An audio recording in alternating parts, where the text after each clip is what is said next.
So I've got a homestead, I've got my property. What do I do with my pasture and how do I set it up? Let's talk about that today.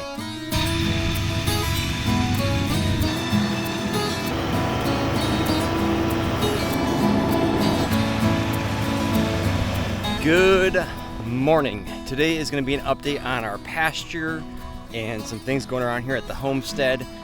We have been busy. The kids were shooting state last week here for trap shooting. We've been getting some projects done here around the farm with our sleeping porch that we've been working on, getting a power wash. You guys have seen some of those videos recently. But today we're going to give you a quick update on, well, first of all, the duck hut is working out awesome. It's pulling around, it's moving, it's holding up, and it's doing its job. Second of all, today is an update on our pasture. We reduced our animals on the pasture this year for kind of recovery year, a year for us to do a reset. So right now we have our pasture growing up and we have a friend coming over soon. They're gonna cut it to hay because we don't have enough animals grazing it this year. And this is gonna be a really good thing for us for a couple reasons. Hay is going to be hard to come by in the area for us this year. In our area, we're talking about $8 to $9 per bale. That's like a 40 to 50 pound bale of hay. We've had a lot of moisture, a lot of water, and it's been growing, but the problem is it's also created an issue with the hay being overcome by some different bugs that are eating it off, causing production to be lower. So we're gonna use this opportunity to have a friend of ours come over. He's got the equipment to do hay. We're gonna make some square bales, and he's gonna do a hay share with us to where he's gonna take some of the hay from our field. We like to keep our hay here at the farm because we like to keep the minerals and everything that we quote unquote mine from the ground here at the farm. But we have so much growth happening right now and we don't have an issue with bugs because we have about 24 different seed varieties over the last 7 years that we've been sowing into the pasture on top of whatever is natural here as well. So we have a lot of areas are way past my waist now. And we have about 7 acres of really dense, really diverse forage that we're gonna put down and turn into hay. We're gonna keep half of it for our animals here. We have 13 sheep on the property right now. We have the horse, and we've reduced the amount of foraging that's taking place here. So we're gonna reset the pasture, give it a couple weeks before we get into the hotter part of the season here. Let some of the mass come back and recover and put some of the hay up here. So one of the ways that you can manage your property is obviously through rotational grazing, having the right density of animals and having them move through the paddocks and graze it down. We have so much property out back here with the other 4 acres that the 13 sheep are moving around and grazing on that we're not having the density of the animals to move them around right now. So what it's done is it's allowed the traffic to be reduced and the grasses and clovers and legumes and all that stuff to kind of get established and to kind of populate or densify. That is one of the ways that we're going to manage this year.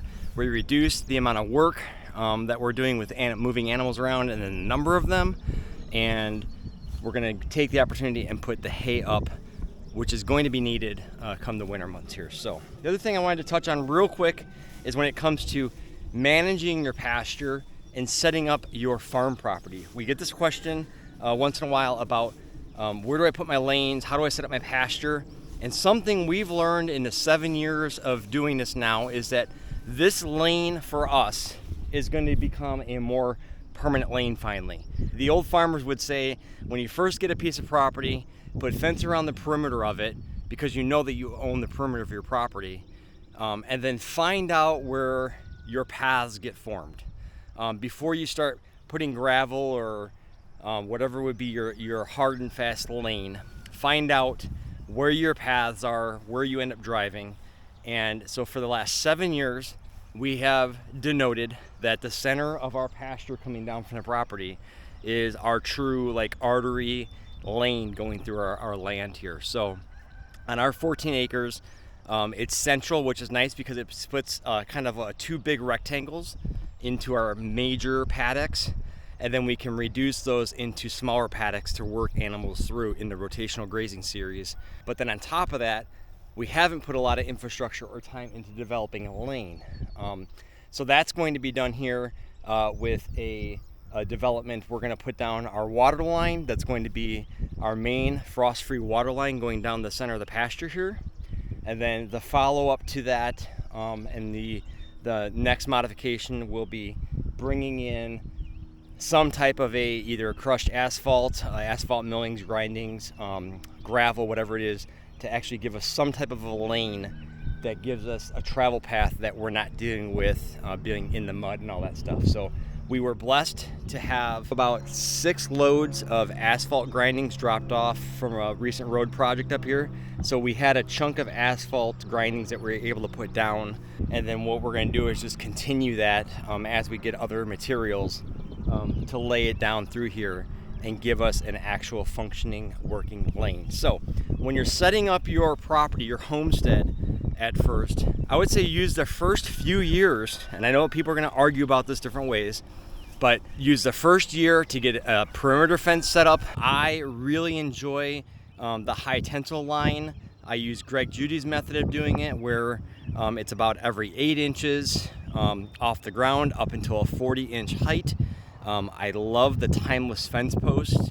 They're a 20-year post. They're PVC. So the post itself is the insulator, and we'll probably put some type of information down in the link below for that. So when it comes to managing your pasture, getting your seeds established, if you're going to bring seeds in, that's fine. That's one way of doing it. If you're going to let just natural forage and reproduction take place, you can do that as well, because as many of you know, with permaculture and the use of a pasture, is there are hundreds of different varieties of seeds in the ground that are just held within the soil bank, that when disturbed properly, they will come forth and kind of show their true colors and start to shine there. So in this area here, we've got clover, we've got brome, we've got timothy, we've got fescues, we've got, I mean, there's just different clovers. There's white clover, red clover, there's alfalfa. We have a lot of different varieties in here. I forget how many, it's like upwards of 24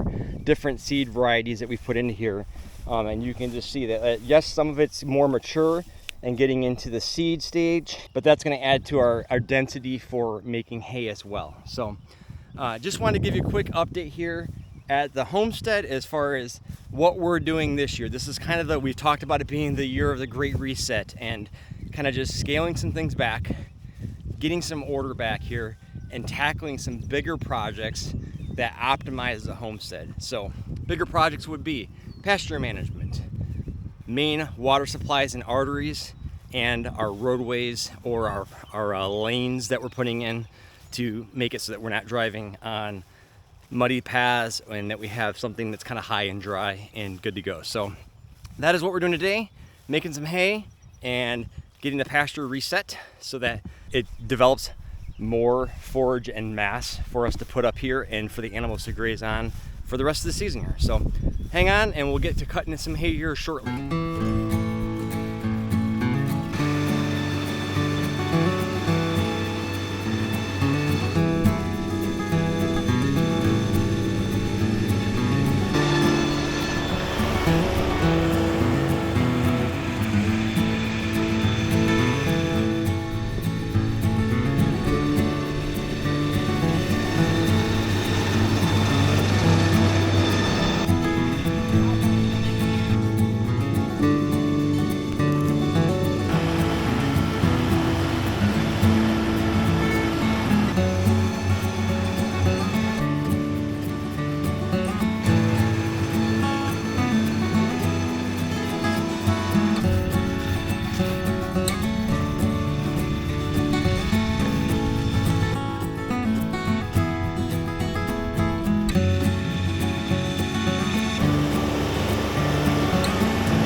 right, so we're almost done cutting the second half of our pasture here. I just got done talking with Jose real quick, and he said he is just amazed at how dense and how much forage is on the property right now.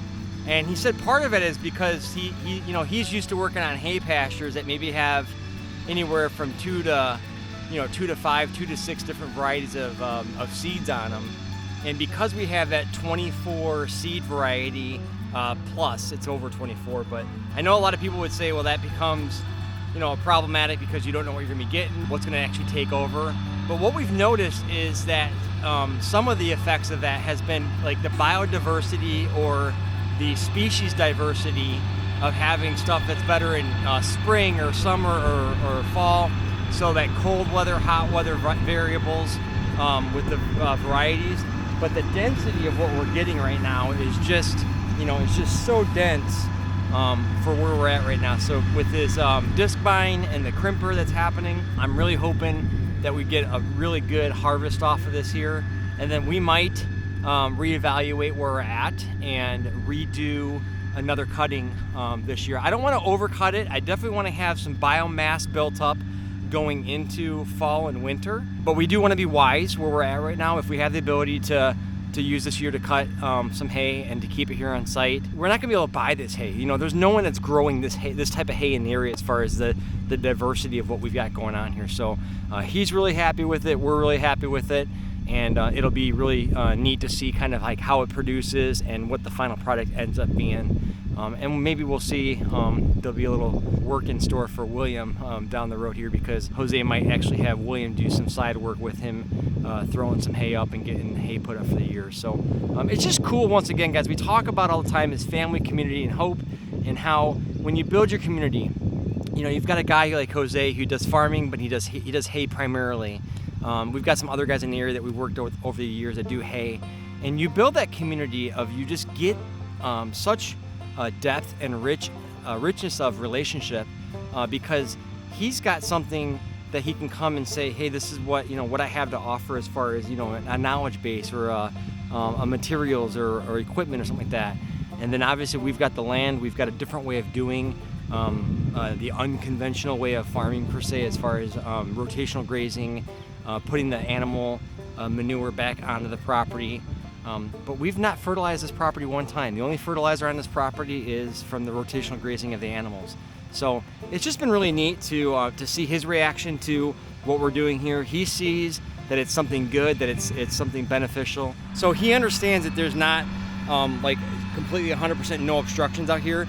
We have round bales that have been out in the pasture. We actually left some of our rings in place, so they acted as a marker of like, hey, don't go here. There might be a little bit of net wrapping that we need to get 100% out of there. Normally what we do is any net wrapping that we do leave behind by accident, we'll burn that off too to get rid of it. But there's some spots that I told him, don't worry about ruining your equipment or causing us to have a breakdown. Just go around it and we'll get the animals out here, they'll graze it out, and then we'll burn it down.